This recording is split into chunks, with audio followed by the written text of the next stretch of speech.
j'ai commencé à avoir des difficultés au hockey. J'avais pas le même succès. Puis j'ai dévié vers le football. C'était plus important pour moi de continuer mes études puis de me retrouver dans un milieu de football. Donc, je me suis retrouvé là, à 21 ans, à commencer ma carrière professionnelle. Mais ce qui était plus important pour moi sur le terrain, c'est d'être près des joueurs, près du feedback, près de l'information que les joueurs peuvent me donner. Tu te retrouves le lendemain sur le terrain, ce qui est déjà très difficile pour un joueur de football de refaire. Le terrain est gelé. Bienvenue à cette toute première édition du balado Parcours inspirant, des rencontres qui élargissent l'horizon. Cette semaine, on rencontre Jacques Chapdelaine, qui a été joueur de football professionnel, aussi entraîneur à succès au niveau universitaire, entraîneur professionnel dans la Ligue canadienne de football, là où il a remporté 3 fois la Coupe Grey. Bon balado.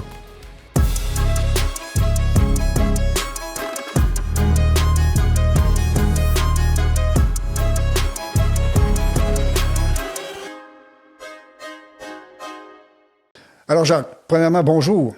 Bonjour Jules, ça va bien? Ça va bien. Et vous, je sais que vous avez quand même encore des activités, mais vous êtes rendu où dans votre carrière maintenant? En principe, là, je suis vraiment à la retraite. Écoute, j'ai un garçon, Justin Chapdelaine, qui est entraîneur. Il est coordonnateur offensif à l'Université Concordia à Montréal. Et puis, Justin est quand même assez patient et assez... je le remercie, mais il me laisse partager là, les sessions de pratique en vidéo, là, et puis je vais laisser, je peux lui donner des opinions, quoi que ce soit, là, que je crois qu'il pourrait aider, et puis je vois aussi là, le trajet de son équipe, donc ça me tient quand même un petit peu là, au courant des choses dans le football, mais vraiment en principe, là, au point de vue professionnel, là, ça fait déjà quelques années que je suis à la retraite. Je suis pagaillard présentement. Je me promène en paddleboard un petit peu plus, puis je m'entraîne. Et puis, mon épouse et moi, on profite de la vie présentement. Vos 3 enfants sont devenus des sportifs de haut niveau. En premier, Kaylan, qui a été joueuse de basketball pour l'équipe canadienne de basketball et aussi pour une équipe professionnelle en Europe. Justin et aussi Matt, qui ont joué au football. Là, maintenant, vous me dites que Justin est entraîneur de Bishop. Il a sûrement hérité du savoir-faire du père là, dans tout ça. C'est aussi votre femme qui était une athlète bien établie là, pour l'Université de Simon Fraser et par la suite pour l'équipe canadienne. C'est un parcours qui est intéressant au niveau familial. Est-ce que c'est quelque chose que vous avez développé ou c'est les enfants qui vous ont suivi tout simplement? Je crois que moi, notre philosophie, mon épouse et moi, a toujours été que si les enfants sont passionnés pour quelque chose, ils vont avoir du succès avec cette passion-là. S'ils font quelque chose parce qu'ils sont poussés là-dedans, ils ne seront pas nécessairement passionnés et puis le succès va être plus difficile à aller atteindre. Écoute, lorsqu'on était entraîneur au niveau universitaire, on était chanceux d'être capable d'amener les enfants jouer avec nous autres, si tu veux, pendant nos entraînements. Les enfants pouvaient profiter des cours de squash, de volleyball, de basketball, ainsi de suite, puis même de la piste d'athlétisme lorsqu'on était à l'Université Laval. Donc, les enfants ont été capables de faire plusieurs choses et puis ont vu les athlètes qu'on entraînait nous autres mêmes.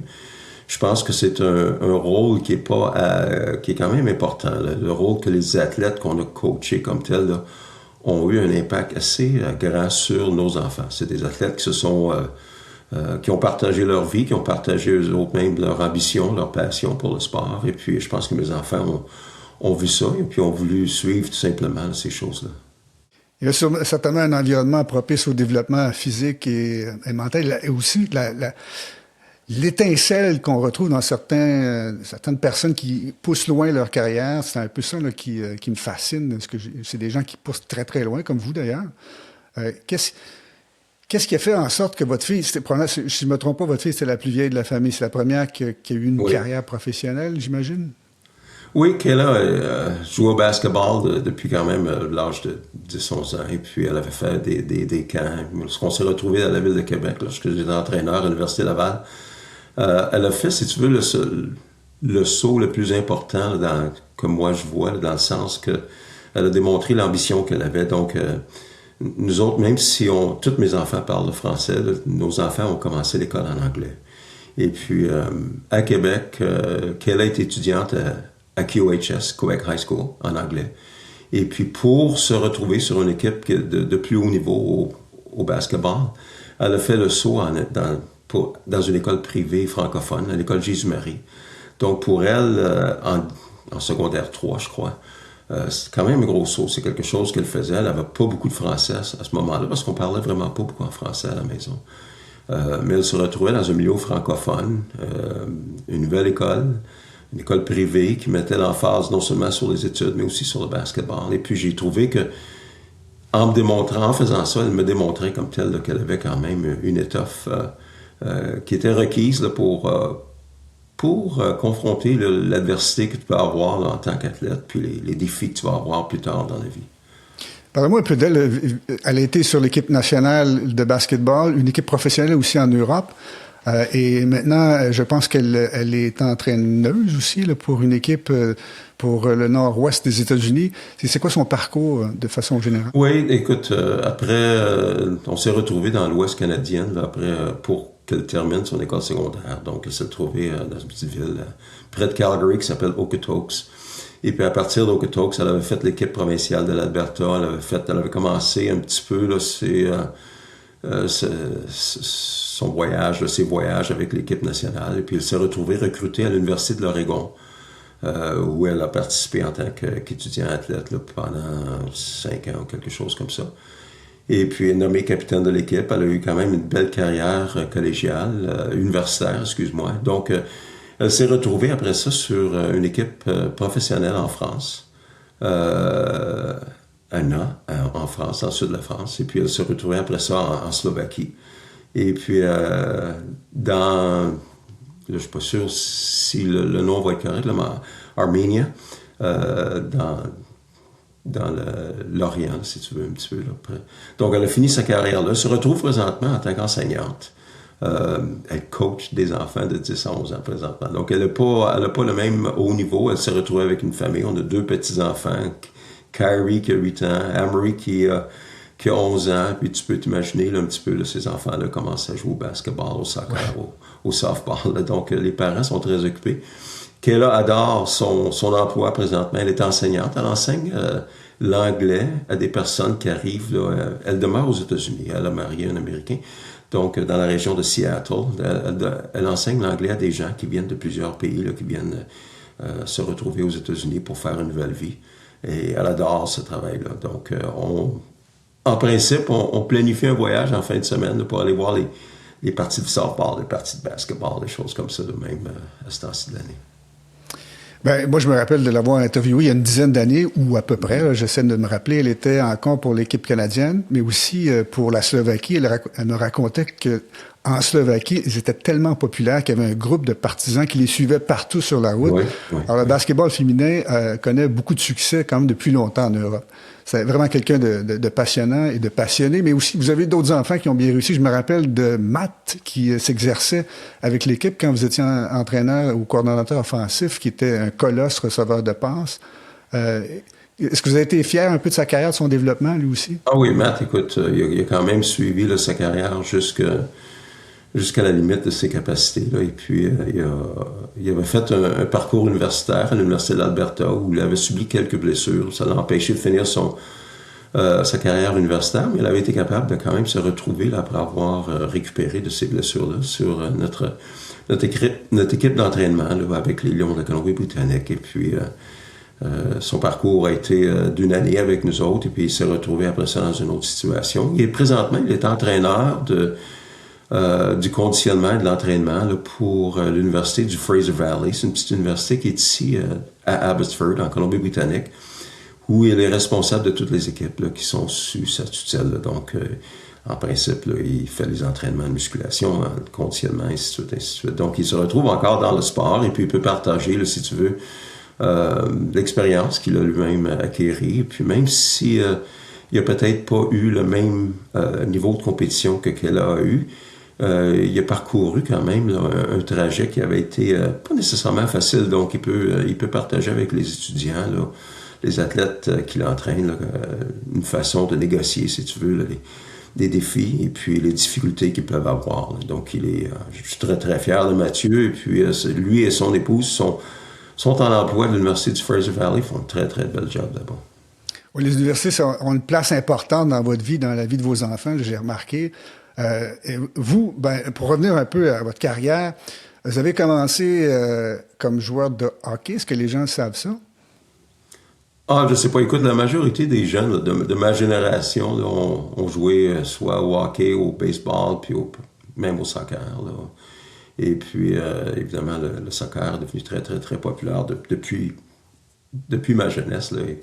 Mais le hockey, oui, était très important durant ma jeunesse. J'ai joué pour les équipes 2A, là, si tu veux, là, Moustique, Pee-wee, Bantam, Midget, de Sherbrooke. Et puis, je me suis retrouvé brièvement là, dans les rangs juniors pour une petite période de temps. Et puis, mais je pense que mon évolution au hockey a été trop précipitée, peut-être avancée un petit peu trop vite. Et puis, je me suis retrouvé là, quand même là, je me souviens à l'âge de 14 ans, 15 ans, j'avais des appels de l'équipe junior là, de la Ligue de hockey junior majeur du Québec, là, de Sherbrooke, qui avait besoin peut-être d'un gardien à l'entraînement parce que soit que Richard Sévigny, qui était le gardien à l'époque, avait subi une blessure ou quoi que ce soit. Puis, je sais pas, je pense que psychologiquement, c'était peut-être un petit peu trop vite pour moi. Et puis, à l'âge de 16 ans, j'ai commencé à avoir des difficultés au hockey. J'avais pas le même succès. Puis j'ai dévié vers le football. Même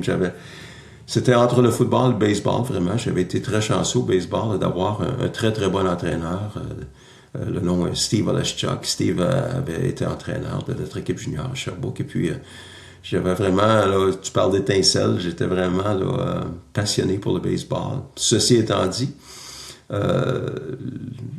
pour me retrouver dans un milieu plus compétitif au baseball, là, on regardait des places comme la Floride, des choses comme ça, là, dans des équipes de A ou de A, quoi que ce soit. Et puis, je frappais à la porte de l'université Simon Fraser à ce moment-là pour continuer du football. Puis je pense que c'était plus important pour moi de continuer mes études puis de me retrouver dans un milieu de football. Monsieur, là, votre première entrée dans l'Ouest a été une étape importante pour vous, Simon Fraser, parce que je vais y revenir. Vous êtes revenu aussi en entraîneur brièvement pendant votre carrière d'entraîneur. Vous avez rencontré votre femme, là, un peu, votre vie a démarré là, et vous habitez encore à Abbotsford, en Colombie-Britannique, qui est une province magnifique, faut l'avouer. Mais ça a été une étape importante pour vous, Simon Fraser. Oui, écoute, je me suis retrouvé là quand même, là, en anglais, ils disent sight unseen. Donc, je suis arrivé à l'université Simon Fraser après une période de recrutement par l'entraîneur Rod Woodward, là, qui m'a permis de me retrouver ici sans avoir jamais vu la place là, comme telle. Là. Je me souviens d'arriver à l'aéroport de Vancouver, puis à cette époque-là, la chose qui m'a frappé le plus, c'était l'odeur du cèdre dans l'aéroport, là, parce que c'est vraiment très près du fleuve Fraser. Et puis, je pense que les industries du bois, là, peut-être qu'on le sent moins aujourd'hui, le cèdre, là, mais ça m'avait frappé. Et puis, j'ai passé de très belles années à l'université Simon Fraser. C'était important pour moi de me retrouver dans ce milieu-là. C'est une université qui compétitionnait aux États-Unis, malgré le fait en dépit du fait qu'on était au Canada. Et puis, je me retrouvais aussi dans un programme d'études qui était important pour moi, en kinésiologie. Donc, on retrouvait toutes les choses comme ça, mais je m'éloignais quand même de loin de chez moi. Ça me semblait pas être un gros problème pour moi de m'éloigner de la maison, mais c'était quand même, là, comme tu dis, là, c'était une grosse étape pour moi. Et puis j'ai rencontré Kim. On faisait partie de l'équipe d'athlétisme. Quand je jouais pas au football, je faisais de l'athlétisme. Et puis Kim était vraiment... Moi, c'était ça. L'athlétisme à temps partiel, c'était de l'athlétisme au temps plein. Là. C'était vraiment une très belle athlète là, en athlétisme. Mais racontez-moi un peu de son potentiel et ce qu'elle a réalisé en tant qu'athlète. En 1980, elle se retrouvait en Nouvelle-Zélande dans un camp d'entraînement en compagnie d'une dame qui s'appelle Diane Jones-Konehowski. Donc, Diane Jones était, si tu veux, une des meilleures espoirs là, du Canada en athlétisme dans les épreuves combinées. Et puis, Kim était très jeune, elle avait peut-être 17, 18 ans, et puis elle se retrouvait en entraînement là-bas. Puis, l'entraînement allait bien, se préparait pour les Jeux olympiques qui se retrouveraient en Russie. Et puis, après une session d'entraînement, il y a eu un appel à l'hôtel où que Kim et puis Diane Jones partageaient leur chambre. Puis, au bout du fil, c'était le premier ministre Pierre Elliott Trudeau qui demandait à parler à Diane Jones. Et puis, Kim prend l'appel, puis elle dit « Diane, c'est Pierre Elliott Trudeau qui veut te parler. » tu sais. Et puis, ils ont appris la nouvelle que Pierre Elliott Trudeau voulait tout simplement annoncer personnellement à Diane Jones qu'elle allait boycotter les Olympiques. Et puis, ça a mis le fin, si tu veux, au rêve olympique là, pour cette année-là. En 1984, à la séquelle, Kim s'entraînait pour, non les épreuves combinées, mais pour le saut en longueur. Et puis, ça faisait déjà 1 an qu'on était mariés. Et puis, juste avant les essais canadiens qui étaient à Winnipeg, on a découvert qu'elle était enceinte de Kayla. Donc, pour le saut en longueur, elle a quand même participé. Elle a fait, je pense, un saut de 5,84, ça qui était un assez bon saut, mais on savait que ça aurait été impossible de continuer là, pour les Jeux olympiques. Avec des talents comme ça dans la famille, on comprend que vos enfants sont devenus tous des grands sportifs. Là, maintenant, après Simon Fraser, votre carrière professionnelle a débuté. Vous êtes joueur de la Ligue canadienne de football. Vous avez été recruté. Vous avez joué pour plusieurs équipes. J'essaie de voir, là, vous avez joué pour les Lions, les Alouettes, les Concordes, les Tiger Cats d'Edmonton, les Stampeders. Pour revenir brièvement avec les Lions, ça a été une carrière d'à peu près un peu moins que 100 matchs. Est-ce que vous avez... Premièrement, vous avez appris la nouvelle que vous étiez repêché et comment vous avez trouvé la première équipe que vous avez commencé à jouer, c'est-à-dire les Lions? Oui, écoute, à cette époque-là, l'Université Simon Fraser avait plusieurs joueurs quand même qui étaient repêchés à chaque année là, par la Ligue canadienne de football. Et puis, il y avait une session, même dans le repêchage, il y avait une ronde où que les joueurs étaient repêchés en protection. Donc, si tu veux, les équipes pouvaient protéger un joueur qui venait de la région, tout simplement. Donc, les Lions de la Colombie-Britannique avaient juridiction sur, évidemment, l'Université Simon Fraser et UBC, puis pouvaient aller chercher des joueurs de cette façon-là. Et puis, c'est de cette façon-là que je me suis retrouvé là, en première ronde, si tu veux, avec les Lions de la Colombie-Britannique. C'était quand même une étape importante. J'étais encore quand même très, très jeune. J'ai seulement joué 3 ans universitaire. Donc, je me suis retrouvé là, à 21 ans, là, à commencer ma carrière professionnelle. Et puis encore une fois, là, tu joues avec des hommes qui ont des familles, des choses comme ça. Et puis même si j'étais jeune marié, là, c'est une étape qui est quand même assez plus élevée. Te retrouver puis faire ta vie à partir d'un sport professionnel. C'est quelque chose que j'avais toujours voulu faire, mais là on était au seuil de devoir le faire. Et puis l'entraînement, les sacrifices, les choses comme ça là, devenaient plus évidents encore. Ça a été quand même une carrière relativement longue. Vous avez joué 7 ans dans la Ligue canadienne de football. C'est quoi un joueur canadien dans la Ligue canadienne de football? Est-ce que c'est un peu plus difficile? Est-ce que dans certaines positions, la compétition est plus féroce? Comment ça a été là, pour vous faire une place dans les équipes que vous avez jouées?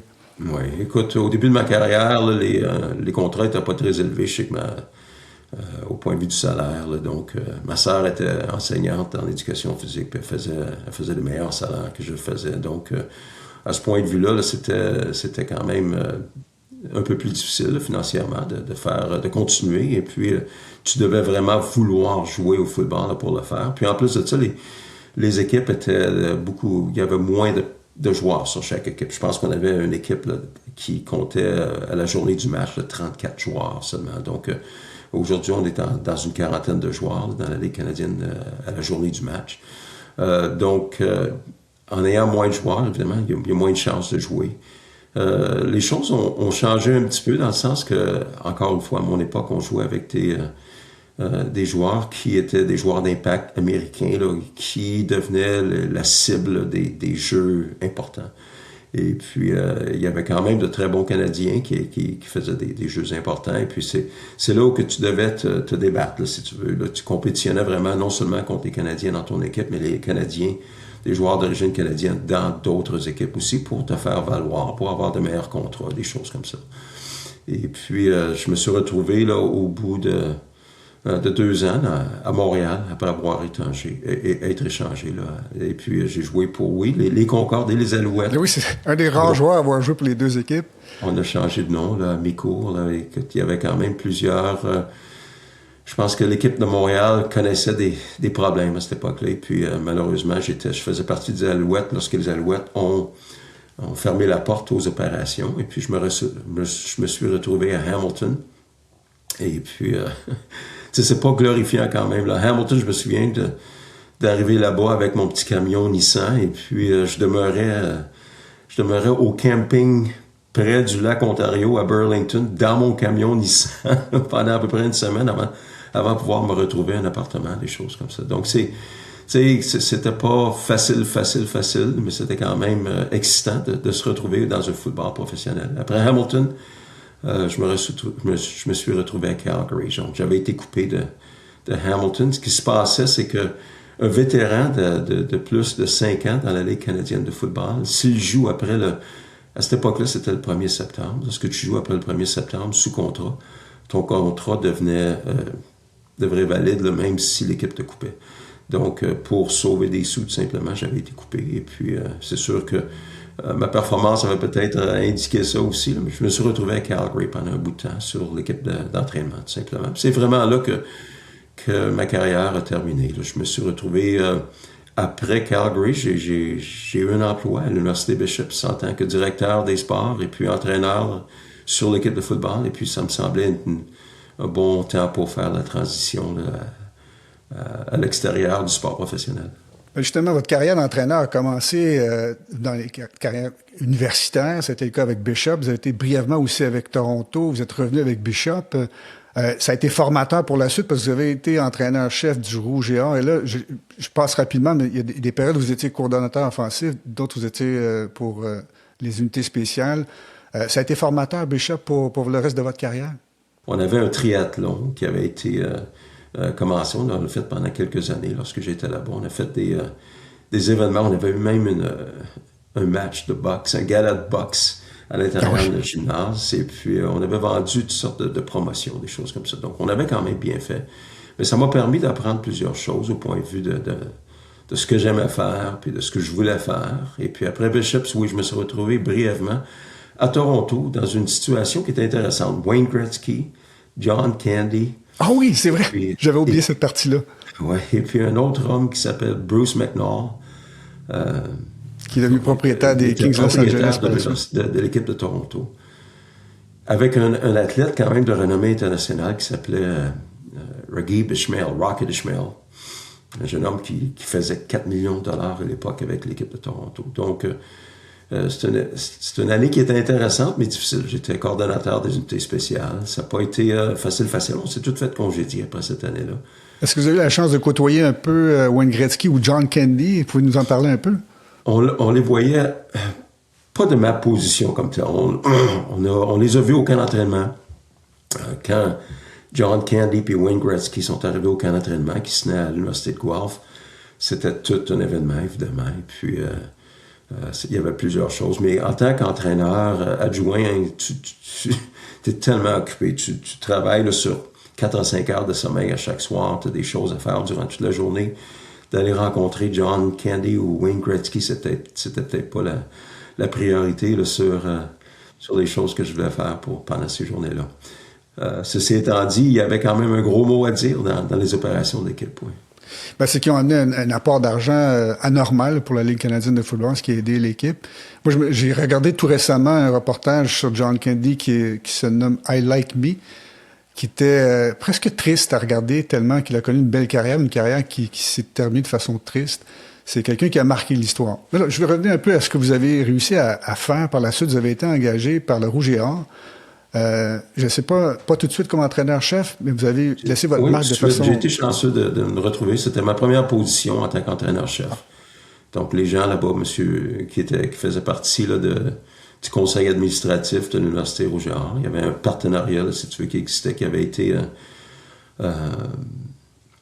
où le leader était Jacques Tanguay, qui est encore en place, là, avec plusieurs autres personnes avec lui, des gens d'affaires là, de la région de Québec. Le directeur des sports était Gilles d'Amboise. Au service des activités sportives était Mme Elaine Harvey. Donc, il y avait des personnes vraiment là, de bonnes personnes en place. Et puis, j'ai eu une belle opportunité de commencer là-bas. Il y avait un très beau support de ces gens-là. C'est sûr que l'ampleur du programme a quand même... la croissance de ce programme-là a été incroyable là, depuis les 10 dernières années. Mais j'ai été assez chanceux de pouvoir faire partie là, d'un programme qui avait déjà été commencé quand même. J'arrivais, là, je pense, à la 2e année du programme. Mais c'est un programme qui a connu beaucoup de succès. Si je ne me trompe pas, ils ont gagné 12 fois la Coupe Vanier, l'emblème du championnat canadien pour le football. Vous avez été le premier avec cette université à le remporter. Et une des premières universités dans l'Est, du moins au Québec. J'essaie de me souvenir de façon statistique, mais c'est quand même un accomplissement qui a marqué votre carrière, qui vous a donné un élan pour la suite. C'était quelque chose d'unique, dans le sens que, à cette époque-là, on avait quand même, là, parce que les gens ont regardé l'université, le Rouge et Or présentement, puis je pense qu'avec l'Université de Montréal, c'est les 2 équipes là, qui vont aller chercher peut-être là, les meilleurs athlètes dans la province de Québec qui sont disponibles à jouer au football universitaire. Mais à cette époque-là, on avait quand même pas eu autant de succès. On était en croissance. On allait chercher de bons athlètes. Mais c'est des athlètes, comme on pourrait dire, c'était des diamond in the rough un petit peu. Là. C'était des diamants qui devaient être polis un petit peu plus. Et puis, ce qu'on allait chercher, c'est des gens, des joueurs qui avaient un tempérament, une résilience, et puis une volonté, si tu veux, de participer là, au but commun de l'équipe, là, quand même. Là. Et puis, je pense que nos jeunes avaient très bien répondu à cet appel-là. On avait eu une saison, avant de se retrouver vainqueur de la Coupe Vanier, on avait une saison crève-cœur un petit peu, où on s'était retrouvé dans un match de championnat contre l'Université de Concordia, qui avait dû être remis au lendemain à la fin du match, à cause que l'Université de Concordia, à cette époque-là, n'avait pas de lampe à l'air, n'avait pas de lumière sur le terrain. Donc, on se retrouvait là, vers 4h30, comme tu peux t'imaginer, au Québec, là, ce temps-ci de l'année. C'était trop noir pour continuer la partie. Ce qui était incroyable, c'est que cette partie-là a été jouée une belle journée d'automne. On se retrouve le lendemain sur le terrain, ce qui est déjà très difficile pour un joueur de football de refaire. Le terrain est gelé. Est gelé, tout simplement. Là, on a des températures de 0 à moins 5 degrés. Donc, c'était tellement difficile. On avait joué en prolongation, si tu veux, le lendemain. Ça a été crève-cœur, mais ça a été peut-être un tremplin pour nos joueurs, pour notre équipe d'entraîneurs de vouloir bien faire. Puis on a toujours dit, une des choses qu'on disait souvent aux joueurs, c'était correct d'être peut-être déçu, mais c'était pas correct d'être découragé. Et puis nos joueurs avaient été très déçus, évidemment, mais pas découragés. Puis même, je te dirais que l'entraînement avait repris dans la saison morte, et puis avec une motivation en surplus pour bien faire. Puis l'année d'ensuite, on s'était rendu à la Coupe Vanier pour vaincre pour une première fois. Oui. C'est quoi la recette? C'est quoi l'élément essentiel que vous voyez chez un joueur que vous pouvez dire, oui, cette personne-là peut continuer à évoluer, continuer à performer et même se rendre à de plus hauts niveaux? C'est pas nécessairement les qualités athlétiques. J'ai fait une erreur lorsque j'étais à Calgary. On avait recruté on avait repêché un receveur de passe qui avait des qualités athlétiques incroyables. Mais j'ai toujours dit que... et puis malheureusement, ce joueur-là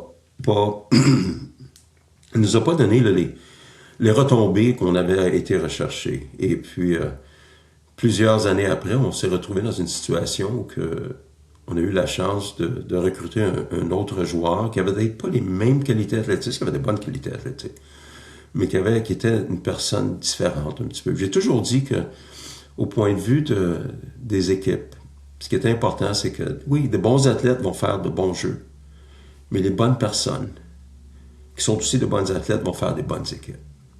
Et puis, quand on regarde au caractère de la personne, au tempérament des personnes, au désir de vouloir se sacrifier pour le bien commun de l'équipe, des fois. Mais comment vous faites pour voir ça, Jacques, que quelqu'un a cette qualité-là de persévérance ou de transcendance? Tu vois ça des fois avec l'évolution d'un joueur au point de vue de son équipe, la façon que le joueur va rebondir d'un échec, la façon que le joueur va devenir la cible là, dans les périodes de pression d'une équipe. Là. Tu regardes si une équipe doit aller rechercher des points marquants, là, si tu veux, à la fin d'une... C'est quel joueur sur lequel ils vont bâtir, ils vont aller cibler. T'sais, et puis, ceci étant dit, je vais te donner un autre exemple. J'ai été assez chanceux d'avoir coaché un jeune homme qui détient encore plusieurs records dans la Ligue canadienne de football, G. Roy Simon. Et puis... je m'en souviens. Oui, G. Roy a toujours dit écoute, il dit, quand certains des autres joueurs devenaient frustrés de ne pas avoir à recevoir autant de passes, il disait toujours, il dit, faites-vous-en pas, les gars. Il dit, votre tour va venir, puis quand votre tour va venir, vous êtes mieux d'être prêt. Et puis je pense que c'est une attitude de résilience et puis de patience, de savoir que à un certain moment donné, le but commun de l'équipe, c'est pas toujours d'être toujours le joueur vedette. T'sais, des fois, le joueur vedette doit prendre un rôle où pour soit tirer l'attention ou le focus d'une défensive pour que les autres joueurs peuvent être ciblés puis peuvent performer. Et puis de savoir c'est quoi ton rôle puis de quelle façon tu vas combler ce rôle-là et puis de quelle façon tu vas amener un élément positif. Puis ça, c'est la chose la plus importante, je pense. De quelle façon tu vas amener un élément positif quand tu n'es pas actif dans ton rôle. C'est un sport où il faut s'oublier un peu. Hein? C'est comme le centre arrière dans une position de football qui a presque pas de statistiques, mais qui sert beaucoup, que ce soit pour bloquer ou même faire de l'espace pour le porteur de ballon.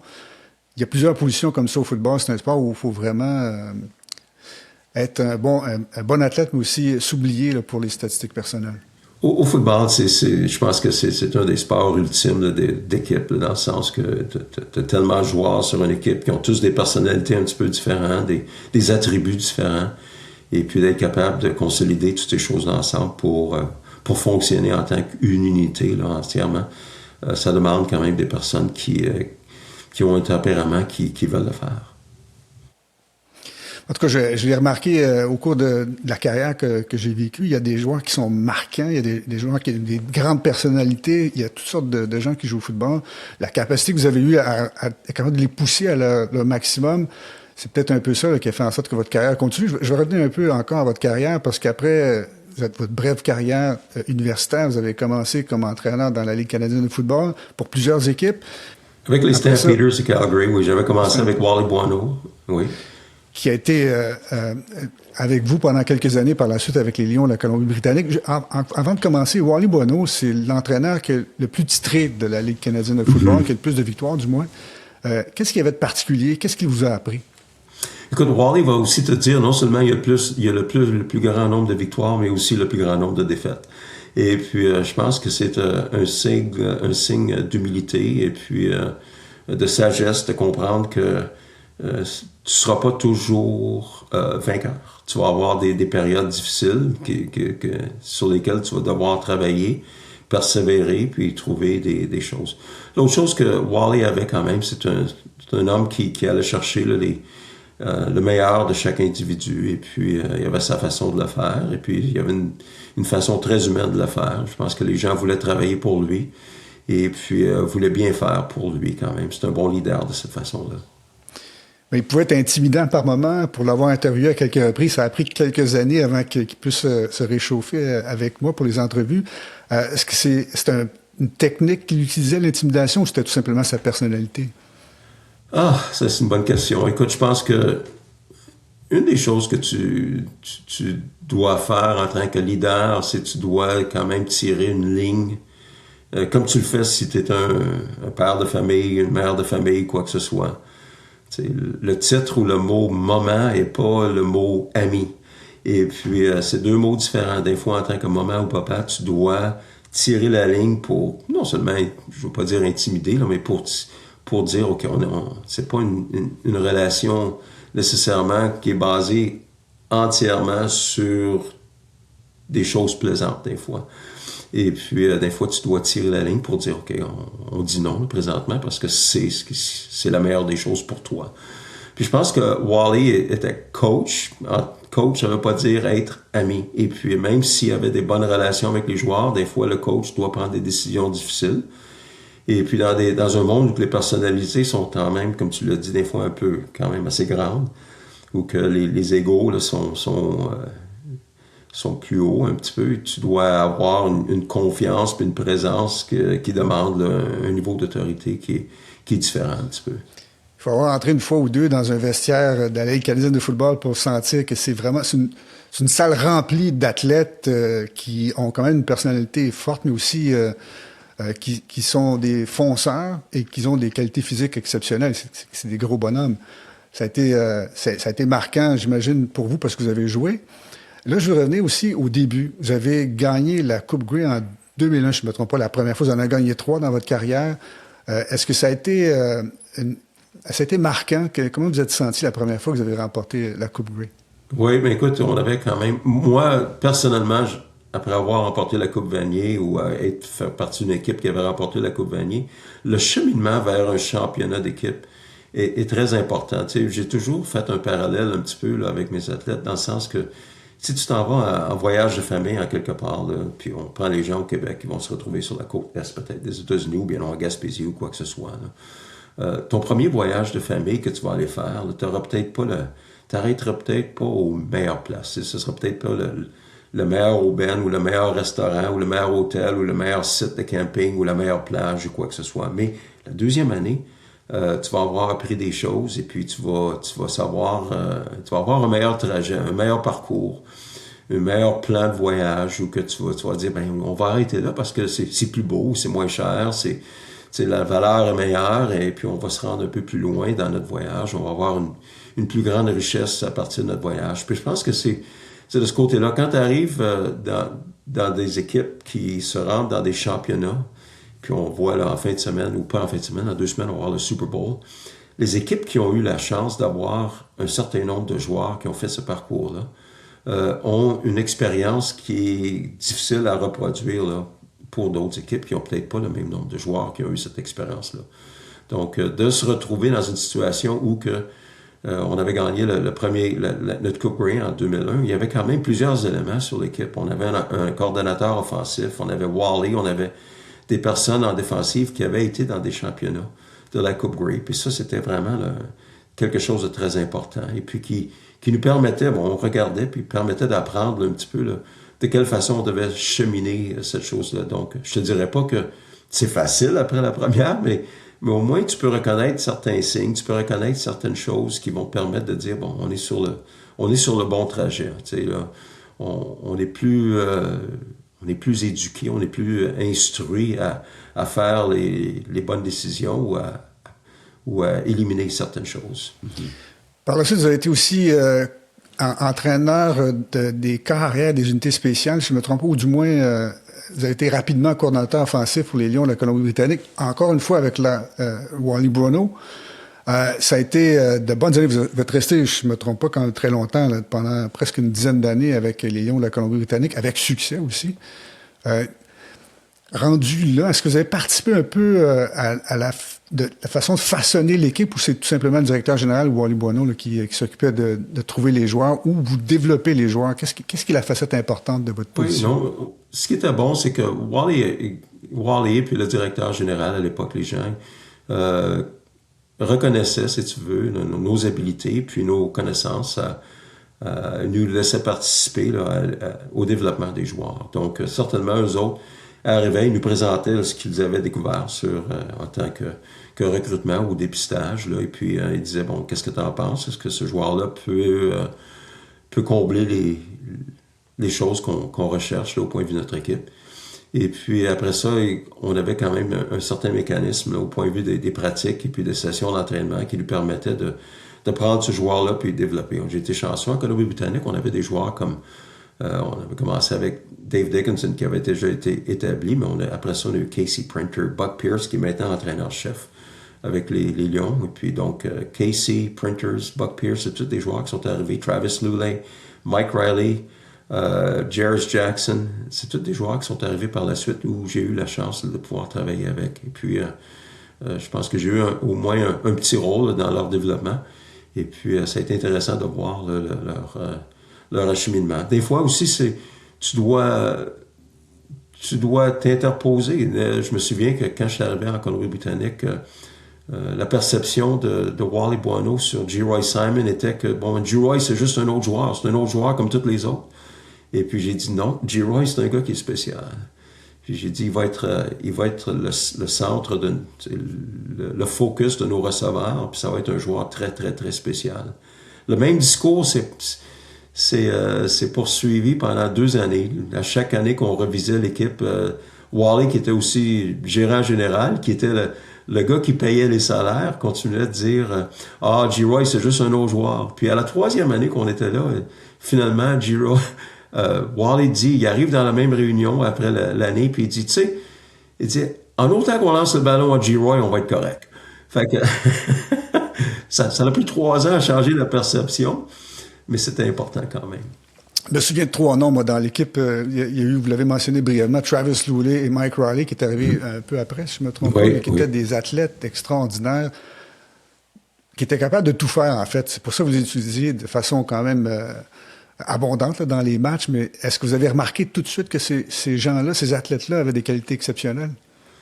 Dans le cas de Travis Luley, c'est une situation un peu similaire que je viens de te décrire pour G-Roy Sam. On était à un camp d'entraînement qui se tenait ici à Abbotsford. C'était son premier camp d'entraînement.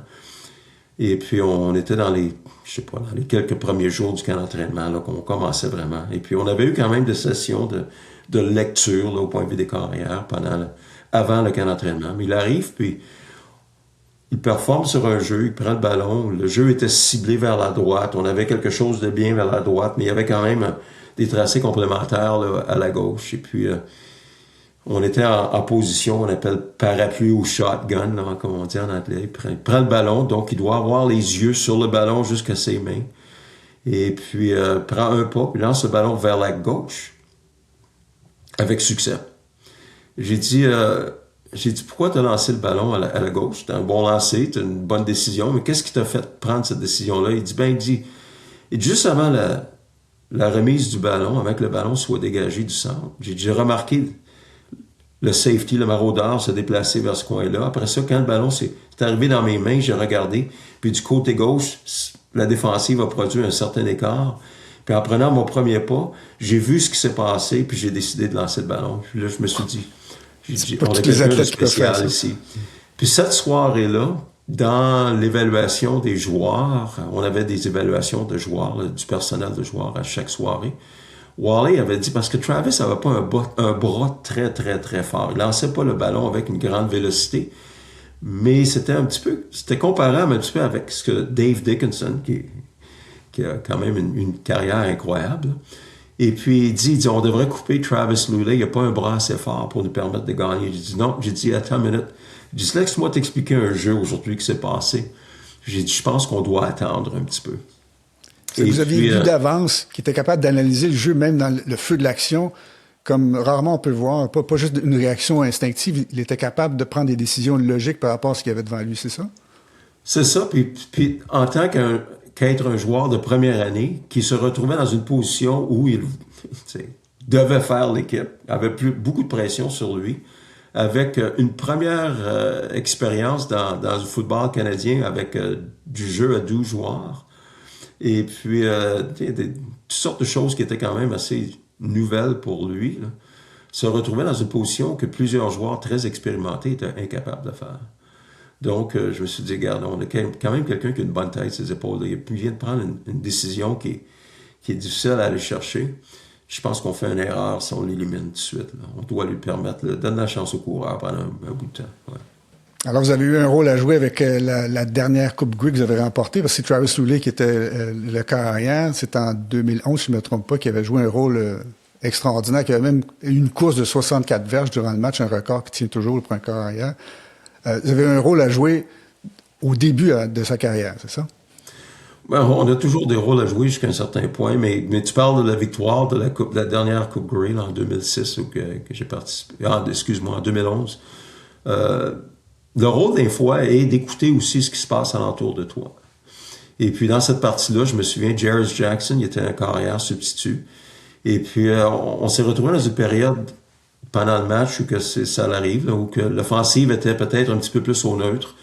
On était moins prolifique un petit peu, on avait moins de succès. Puis Jarris, il dit, si on fait ce jeu-là, il me décrit le jeu, il dit, puis on lance à ce joueur-là, il dit, on a un touché, je pense, parce qu'il vient de faire toutes ces choses-là. Fait que j'ai dit, OK. J'ai dit, on va appeler le jeu là, à la prochaine série. On appelle le jeu à la prochaine série, puis on frappe la balle on capte la balle pour un toucher. Donc, ce qui est important de comprendre dans le rôle que tu as avec les joueurs, puis leur progression, c'est que des fois, c'est pas non seulement tes idées à toi, mais c'est d'être capable d'analyser l'environnement et puis les idées des autres. Puis tu viens de parler de Wally, même si j'ai été critique peut-être de l'aspect que Wally avait avec certains joueurs, c'est que ses capacités d'être capable de prendre l'information et puis d'en juger ce qui était bon, ce qui était moins bon, c'est tout ça important. C'est important au point de vue de tous les leaders, je pense. On avait une partie importante, on est presque à la fin de votre carrière professionnelle. Vous avez continué comme entraîneur par la suite. Je vais revenir après les Lions de la Colombie-Britannique, où vous avez gagné 2 Coupes Grey.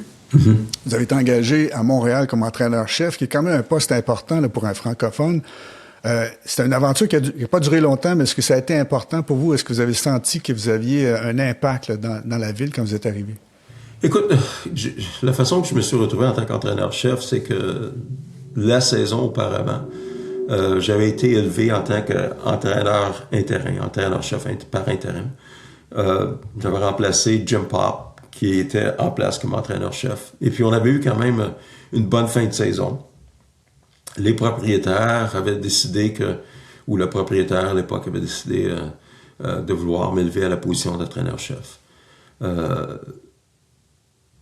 Je pense que j'ai pas eu le même impact lorsque j'ai eu la position officielle en tant qu'entraîneur-chef. La raison pour laquelle, c'est que je crois sincèrement que pour n'importe quelle équipe, on a parlé de plusieurs éléments qui étaient importants pour faire une équipe, d'un succès, c'est que tout le monde doit être sur la même longueur d'onde. Je pense qu'il y avait il y avait des personnes qui étaient en position quand même importante là, sur l'équipe, qui n'étaient pas nécessairement sur la même longueur d'onde que je l'étais moi-même. Et puis, ou moi-même, j'étais pas sur leur longueur d'onde. Et puis, ça a apporté certains problèmes. On s'est retrouvé dans une équipe où il y avait des joueurs qui étaient peut-être moins prédominants ou qui étaient plus âgés. Et puis, je pense que l'impact a été un petit peu différent. Ceci étant dit, on avait quand même des joueurs. Il y a un joueur qui joue maintenant pour Ottawa, Gino Lewis, qui commençait sa carrière avec nous autres. Et puis, on avait reconnu quand même son talent et puis lui permettre de commencer, de se développer. Ceci étant dit, c'est difficile, certaines fois, d'avoir le même impact que tu peux avoir. Tu sais, on avait été rechercher un carrière d'expérience pour permettre à un plus jeune carrière, dont le nom de Vernon Adams, qui connaît beaucoup de succès présentement dans la Ligue canadienne. Mais moi, je souhaitais pas que Vernon soit sous la pression d'être le carrière partant à cette époque-là, pour lui permettre de se développer. J'avais quand même un peu d'expérience à faire partie des équipes qui développaient de très bons carrières. Puis je voyais Vernon Adams comme un joueur qui allait connaître une carrière exceptionnelle, mais je voulais pas que cette carrière-là s'arrête là en début à cause d'une pression là, qui aurait été une pression externe qui aurait été non nécessaire. Donc parlant de pression, Jacques, je vais revenir un peu sur vous. Là. Vous avez une carrière assez longue dans la Ligue canadienne de football. Parlez-nous un peu des conditions, sans parler de salaire. Là. Mm-hmm. Les contrats sont pas très longs. Vous avez en tant qu'entraîneur une bonne pression. Vous aussi, pouvez nous décrire un peu c'est quoi les conditions généralement là, pour un entraîneur adjoint ou un entraîneur-chef? Écoute, la plupart des entraîneurs adjoints ont des contrats d'1 an, mais par contre, les entraîneurs adjoints là, qui ont une certaine expérience vont se retrouver avec des contrats de 2 ans. Ce qui veut dire que si tu es limogé après 1 an, là, tu peux retomber sur ta 2e année salariale. Les équipes maintenant vont avoir des ententes dans ces contrats-là que tu n'auras peut-être pas le 100% de ton salaire, vont pouvoir négocier une partie de ton salaire, là, si tu veux, avec une entente là, de séparation. J'ai été chanceux dans ma malchance, j'ai été chanceux dans mes dernières années de football, dans le sens que lorsque j'ai été entraîneur-chef, avant d'être entraîneur-chef à Montréal, j'avais été entraîneur adjoint en Saskatchewan. J'avais un contrat de 2 ans où j'ai participé seulement qu'une année. On avait eu quand même assez de succès, mais on fait un changement entier là, de l'équipe. Donc, je me suis retrouvé avec une année extra que j'ai pu encaisser lorsque j'ai négocié une entente pour pouvoir travailler à Montréal. Donc, si tu veux, là, je faisais presque 2 salaires là, avec une équipe. À Montréal, après ma première année, je me suis retrouvé en tant qu'entraîneur-chef. Et puis, à cause de tous les éléments que je voyais au point de vue de l'équipe, qui étaient quand même assez nouveau, j'ai eu un contrat de 3 ans qui est quand même inusité là, pour un jeune entraîneur. Est-ce que c'est des contrats garantis? C'est ça, c'est des contrats qui étaient garantis, et puis on était capable, là, ça a pris un petit peu de... on a dû tordre certains bras là, du point de vue légal, mais on a été capable d'aller chercher tout notre argent. Et puis je me retrouvais à la fin, après ça, à Toronto avec un autre contrat de 2 ans. Donc à la fin de ma carrière, j'ai quand même, là, au point de vue financier, j'ai eu des belles opportunités de ce côté-là. Au bon moment. Ceci étant dit, malheureusement, lorsque tu n'as pas de succès ou l'équipe n'a pas de succès, parce qu'on a quand même fait de bonnes choses dans certaines places, au point de vue, surtout dans les dernières années, ma dernière année à Toronto, on a eu une difficulté à partir. Mais regarde, je vais donner un exemple. Les gérants de l'équipe voulaient qu'un certain carrière débute. Moi, c'était mon avis que ce carrière-là n'était pas aussi bon que le deuxième carrière. Et puis, on a dû quand même souffrir un début de saison où que les gens ont finalement pris la décision, on dit, bon, fais partir l'autre carrière. Peut-être qu'on va avoir plus de succès. Puis là, on a commencé à avoir plus de succès. Mais là, on avait perdu 4-5 matchs déjà. Là, où que, c'est pas long une saison dans la Ligue canadienne de football. Non, et puis c'était difficile de rattraper après ça. Donc, on s'est retrouvé avec des statistiques quand même assez bonnes, mais pas assez bonnes pour garder notre emploi. Puis c'est là la pression, t'es aussi bon que ton dernier match, malheureusement. Et puis, quand tu commences, c'est... Mais je voudrais rétro-pédaler un peu pour montrer les qualités derrière l'homme, parce que je vous ai connu un peu avec les fonctions que j'avais à Radio-Canada Vancouver. On a travaillé ensemble brièvement pour la Coupe Grey qui a suivi la Coupe de 2011, si je ne me trompe pas, 2012. Ils avaient encore la Coupe Grey à Vancouver, même si Vancouver n'y participait pas. Vous avez travaillé avec nous. Et moi, ce que j'ai remarqué, vous êtes assis, vous avez décrit les matchs, et la première note, vous aviez déjà une qualité exceptionnelle comme commentateur sportif pour le football. C'est ce qu'on oublie derrière, c'est que la capacité d'analyse que vous avez développée sur plusieurs années, elle était là. Écoute, là, je te remercie. Là, évidemment, moi, de mon côté, j'ai trouvé cette expérience-là très intéressante, mais j'ai trouvé que ma performance n'était pas très, très bonne. Écoute, mon français n'est pas aussi bon qu'il devrait l'être. Là. Ça fait plusieurs années maintenant qu'on est sur la côte ouest, et puis j'ai pas l'opportunité de parler en français autant que j'aimerais le faire. Ceci étant dit, j'ai toujours aimé être dans la boîte en haut, en regarder le match, puis voir les choses se dérouler, parce que c'est une perspective quand même intéressante, et puis de ne pas avoir la pression de devoir prendre des décisions qui vont changer l'aspect du match. Ça l'aide aussi à voir certaines choses d'une façon différente. Ouais. Humblement, je dois vous avouer que moi, je me suis mis à paniquer sur le terrain parce que c'est des joueurs immenses, et j'étais reporter cette journée-là sur le terrain et on voit absolument rien quant au niveau du terrain. Je me demandais comment ils font les entraîneurs pour être capables de décrire. Vu d'en haut, j'imagine qu'on voit mieux. J'avais trouvé ça excessivement difficile de ma part pour être capable d'apporter quelque chose. Si j'étais du mauvais côté du terrain ou pas, là, c'était très loin pour voir. Est-ce que vous développez ça rapidement comme entraîneur? Je pense que tu sais où aller porter ta vue, tes yeux, là, sur quel point, à un certain moment donné. Donc, moi, habituellement, je regardais vitement là, ce que la défensive allait, de quelle façon, de quelle formation défensive on allait avoir. Et puis, je regardais, aussitôt que le ballon était remis au carrière, je regardais c'était quoi sa première lecture, puis je regardais un petit peu de quelle façon la défensive allait se remettre. Et puis, tu dois dépendre un petit peu des gens en haut, là, dans la boîte, qui vont te dire de quelle façon l'autre côté du terrain ou l'autre côté de la lecture c'est formé, un petit peu comme je l'ai décrit là, avec ce qui s'est passé dans la Coupe Grey avec Jerry Jackson. Mais ce qui était plus important pour moi sur le terrain, c'est d'être près des joueurs, près du feedback, près de l'information que les joueurs pouvaient me donner. Avoir quand même une connaissance ou une compréhension du niveau émotionnel des joueurs. Tu sais, une des choses, tu m'as parlé quand tu es rentré dans un vestiaire de la Ligue canadienne, il y avait plusieurs gros joueurs. Écoute, de se retrouver au sein d'une équipe de n'importe quel sport professionnel, il n'y a pas un manque de confiance chez les joueurs, c'est sûr. Il y a beaucoup, beaucoup de confiance, même des fois, c'est de la surconfiance. Et puis, c'est de savoir un petit peu où est-ce que notre confiance est, parce que ça va affecter le momentum du jeu. Est-ce que notre confiance est juste? Est-ce qu'on est quand même humble dans notre confiance? Est-ce qu'on est surconfiant pour avoir une arrogance qu'on ne devrait pas avoir? Ou bien non, est-ce qu'on est quand même, d'une façon, on est un petit peu découragé ou notre confiance n'est pas assez élevée, puis là, il faut aller chercher des jeux qui vont faire relever la confiance pour aller rechercher le momentum de l'équipe. Donc ça, c'est des choses que tu n'es pas capable, moi, je crois, d'avoir lorsque tu es éloigné des joueurs. Mais quand tu es près des joueurs, tu peux le sentir, tu peux le partager.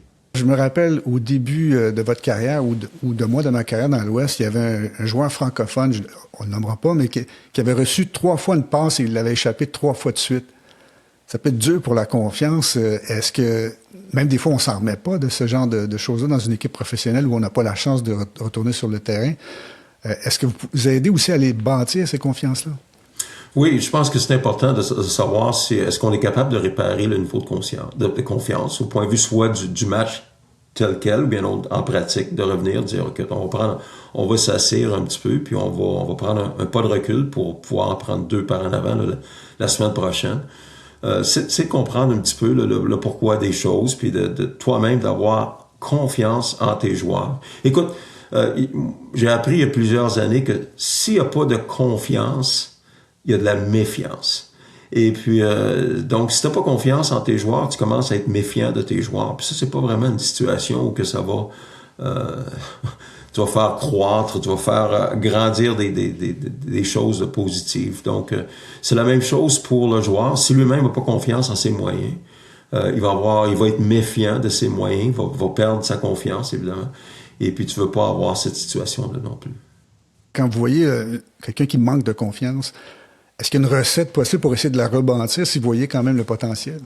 Je pense que la chose la plus importante, c'est de comprendre que la confiance vient avec le nombre de répétitions, la pratique, les choses comme ça. J'ai toujours dit que, regardez, les personnes comme Michael Jordan, Kobe Bryant, LeBron James, Tiger Woods, Wayne Gretzky, et puis on pourrait en nommer encore plus dans le monde du sport, c'est des joueurs qui vont aller chercher un niveau de confiance au point de vue de la pratique, au point de vue de la façon qu'ils vont pratiquer. Ça va être des joueurs qui vont prendre plusieurs lancers, plusieurs répétitions.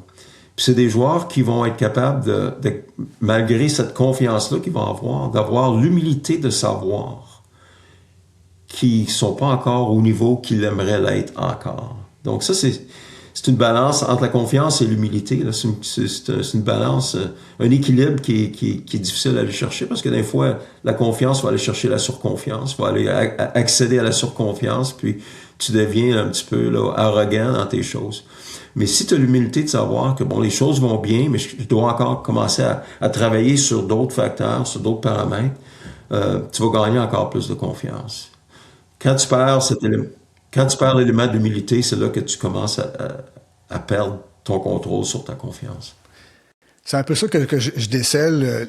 Ça demeure encore le travail. Même Sidney Crosby s'exerce tout le temps au maximum. C'est une facette qui était importante tellement que vous avez réussi à me la transmettre parce que vous êtes un passionné de planche à pagaie. On va terminer un peu avec quelque chose d'un peu plus léger. Moi qui habitais à Vancouver et vous à Botsford, vous êtes venu me montrer avec 3 planches différentes pour faire de la planche à pagaie sur l'océan, qui n'est pas évident. Là. L'océan, il ventait beaucoup, il y a souvent des bonnes vagues à Vancouver. Ça brassait un petit peu cette journée-là, oui. Mais j'avais la piqûre. J'ai voulu continuer et j'ai acheté une planche à pagaie de qualité et les 2 ou 3 premières fois, je me souviens de vous avoir texté. On m'a dit, mon Dieu, je suis pas capable de tenir dessus, qu'est-ce qui se passe? Et juste la façon que vous m'aviez répondu, ça m'a donné confiance pour continuer. Puis là, maintenant, je suis un expert. J'en ai fait à Hawaï même. C'est un sport qui est intéressant, que vous avez aussi encore, si je comprends bien, vous en faites encore la planche à pagaie. Oui, j'en fais beaucoup, même aujourd'hui. Là, j'espère pouvoir aller me promener sur l'eau aujourd'hui, un peu plus tard. Le temps est bon. C'est quelque chose que je peux faire sur la côte ouest au cours de l'année. Et puis, oui. En autant qu'il n'y ait pas trop de vent ou de pluie, là, je suis pas farouche quand il pleut beaucoup parce que je suis pas capable de tenir la pagaie avec la même emprise. Mais j'aime en faire. Écoute, la façon que je le fais, c'est que j'ai une belle planche de 14 pieds, 23 pouces, une planche de performance qui me permet d'aller chercher un élément de conditionnement physique, de performance, et puis je garde mes temps, et ainsi de suite. J'ai participé à quelques courses virtuelles, et puis donc je me fixe des objectifs à chaque année un petit peu. Là. Donc mon prochain objectif, c'est d'aller chercher une distance de 20 km. j'étais dans les 14-16 km l'été passé. Et puis, d'habitude, je fais du 8 à 10 km là, juste pour faire des Parce choses. qu'il faut l'expliquer aussi en Colombie-Britannique, on peut en faire à l'année. Il y a des lacs aussi à l'intérieur qui sont fabuleux, là, qui sont près d'une centaine de kilomètres en longueur, dans les vallées de montagne et aussi l'océan, là, pour ceux qui veulent en faire sur l'océan. C'est un endroit parfait là, pour en faire. Ah oui, oui, c'est une belle place pour en faire. D'habitude, j'aborde un lac là, parce que l'océan est un petit peu plus loin pour nous autres. Me retrouver à Vancouver, c'est une petite ride de tour, là, mais je m'en vais sur un lac, c'est à peu près à une vingtaine de minutes de chez moi, et puis je suis sur l'eau là, pour 1 heure, 1 heure et demie. Oui, on revient. Alors, Jacques Chapdelaine, merci de nous avoir donné cette entrevue aujourd'hui. Ça a été vraiment éclairant. J'espère qu'on va réussir à éclairer les gens et transmettre un peu l'essence même des qualités que vous avez su donner à vos joueurs, des qualités que vous avez eues aussi au cours de votre carrière. Merci beaucoup, Jacques. Merci beaucoup, Jules. Au revoir. Toute la production de ce balado a été faite par l'équipe de Gamma Pro.